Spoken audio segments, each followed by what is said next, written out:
Okay, in this video we're going to watch Nvidia CEO praising Elon Musk and wants to be a part of everything Elon Musk is involved in. Let's talk about vendor financing, because that has been something that has raised a lot of questions on Wall Street since you cut this deal with OpenAI.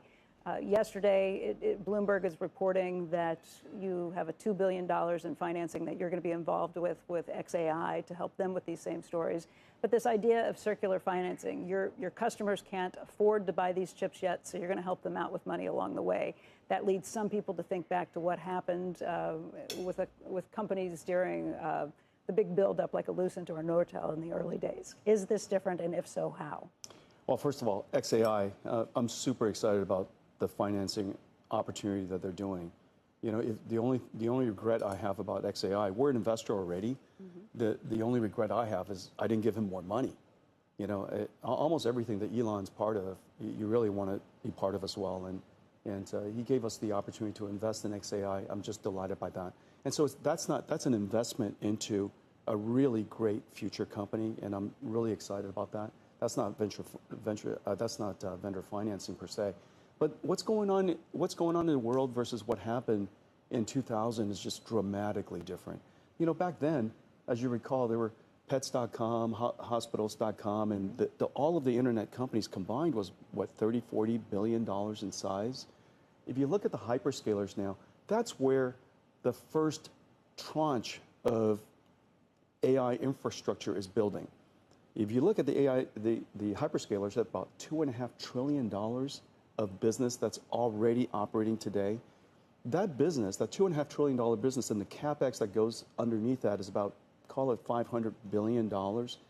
That transition from a classical CPU-based computing to now generative AI computing powered by GPUs, that transition is just starting.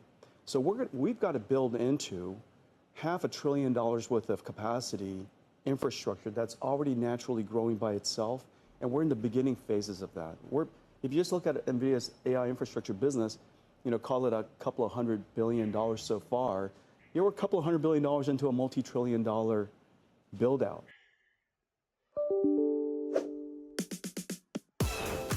31 of her master's degrees.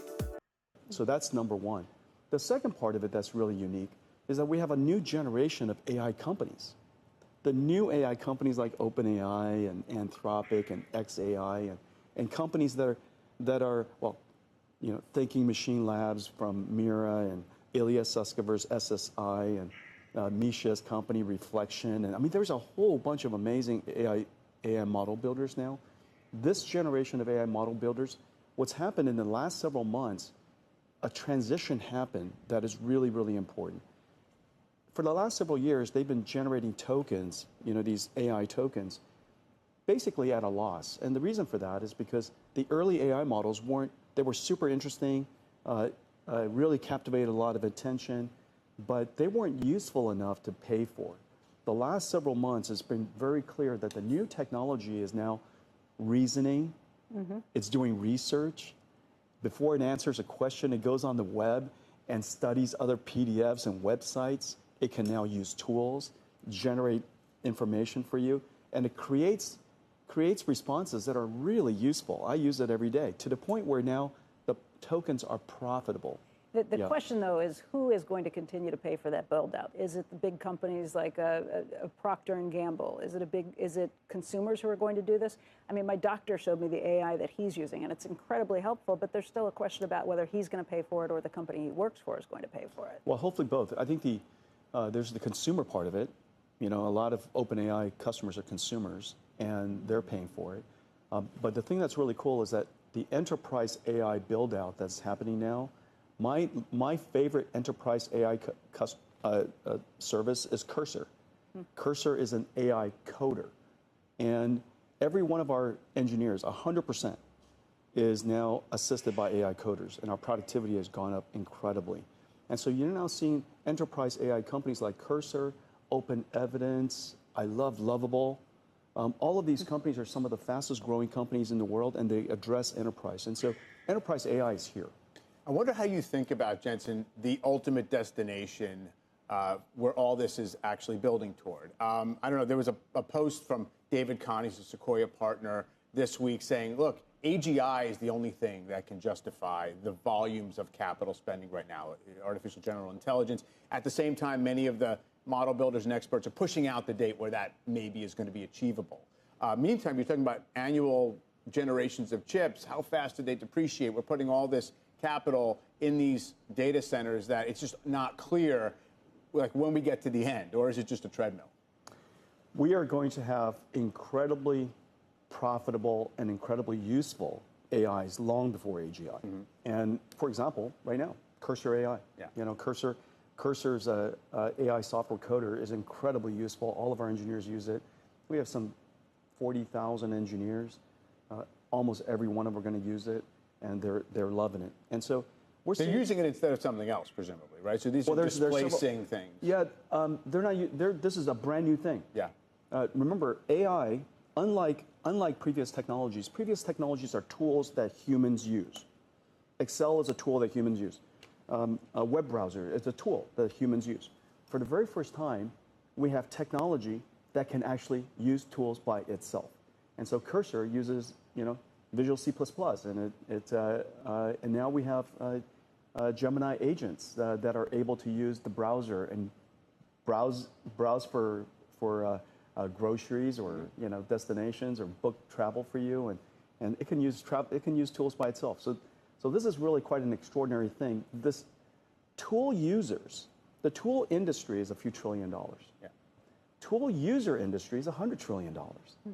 Which is the reason why everybody's so excited about the future of technology, because it could augment labor, it can increase the productivity of labor, and here at Nvidia, it's increased our productivity tremendously. You've already said you wish you could have bought more OpenAI and maybe invested more in XAI at this point. That implies that you don't think that this is all redundant, because a lot of the players, if I read what Sam Altman says and the message he tries to convey, it's as if they're sprinting to try to stay ahead of everybody else because they think it's not going to be room for everybody necessarily who's trying to do something similar. I think there's general intelligence, and I think there's specialized intelligence. Yeah.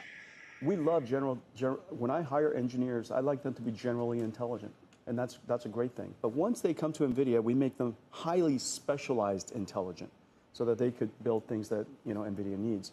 And so I think the idea of specialized intelligence versus generalized intelligence will continue to happen. And where the real value for enterprises and companies is specialized intelligence. And where the value for consumers, general intelligence. Hey, Jensen, let's talk a little bit about capital allocation and how you see that. Just back to those same points, that you wish you had more invested in OpenAI, you wish you had more invested in these other companies that you're kind of taking stakes in, like an XAI. You can do things with your money. You can choose to put it back into R&D. You probably don't need a ton with that right now.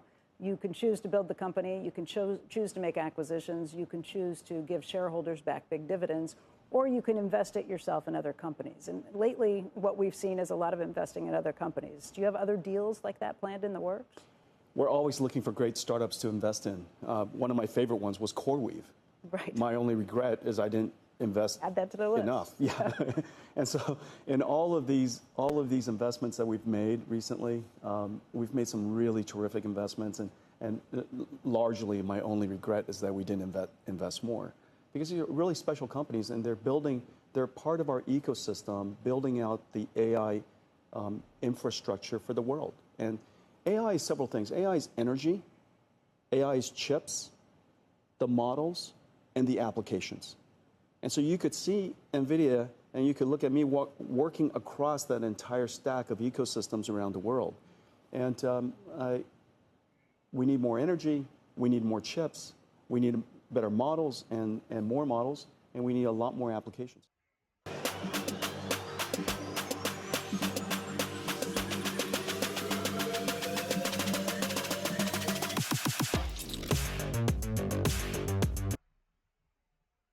Okay, that was Nvidia CEO Jensen Huang. Jensen, you're not only